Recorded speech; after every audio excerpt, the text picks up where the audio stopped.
Hi అండి. ఎలా ఉన్నారు? నేను ఈరోజు మటన్ తలకాయ ఫ్రై చూపిస్తున్నాను. దీనికోసం ముందుగానే క్లీన్ చేసి పెట్టుకున్న మటన్ని ఒక కుక్కర్లో వేసుకుంటున్నాను. విడిగా గిన్నెలో తొందరగా ఉడకదు. ఇది ఫ్రై కాబట్టి మొత్తం ఉడకాలి కాబట్టి కుక్కర్లో వేసుకుంటున్నాను. కుక్కర్లో 4 విజిల్ వచ్చేంత వరకు వేసుకోవాలి. దీనికి వాటర్ కూడా ఎక్కువ పోసుకుంటే పొంగిపోతుంది. ఒక గ్లాసు వాటర్ వేసుకుంటే సరిపోతుంది. లైట్గా పసుపు వేసుకొని ఉడికిస్తున్నాను.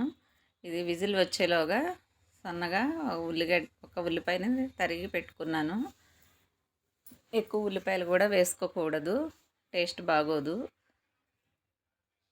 ఇది కుక్కర్ పెట్టుకున్న తర్వాత ఇంకో ప్యాన్ తీసుకొని ఉల్లిపాయలు పచ్చిమిర్చి కట్ చేసుకొని వేసుకున్న తర్వాత ఇవి బ్రౌన్ కలర్ వచ్చిన తర్వాత అల్లం వెల్లుల్లి పేస్ట్ కూడా వేసుకోవాలి.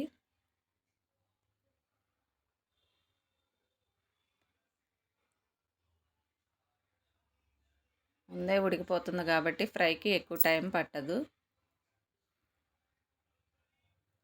ఎప్పుడు పులుసే కాకుండా ఇలా ఫ్రై కూడా ఒకసారి ట్రై చేయండి, చాలా బాగుంటుంది. మేము చేసుకున్నవైతే చాలా బాగా వచ్చింది, మీరు కూడా ట్రై చేయండి. ఉడికిపోయిన తలకాయ కూర కూడా వేసేసాను. ఇవి కొంచెమే వాటర్ ఉన్నాయి, ఆ వాటర్ కూడా ఎగిరిపోవాలి మొత్తం. పసుపు ఉప్పు కూడా వేసుకున్నాను.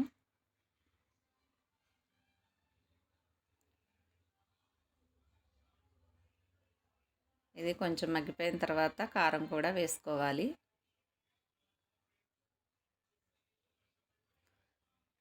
దీనికి మసాలా కూడా ధనియాలు వేపి చెక్క, కొంచెం లవంగాలు మిక్సీ పట్టుకొని ఉంచుకున్నాను. కొంచెంసేపు మగ్గిపోయిన తర్వాత కారం కూడా వేసుకుంటున్నాను.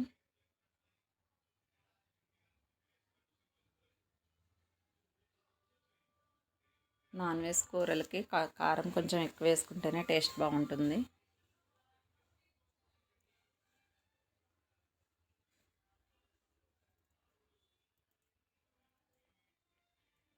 ముక్కకి కారం పట్టేంత వరకు ఉంచుకోవాలి. ఇది ఫ్రై కాబట్టి. ఇప్పుడు మొత్తం మగ్గిపోయింది. ధనియాలు, దాల్చిన చెక్క, లవంగాలు పౌడర్ కూడా వేసుకున్నాను. ఫైనల్గా కొత్తిమీర. మటన్ తలకాయ ఫ్రై రెడీ అయిందండి. ఎలా ఉందో చెప్పండి. మా వీడియోస్ నచ్చితే లైక్ చేయండి, సబ్స్క్రైబ్ చేసుకోండి. మీరు ట్రై చేయండి.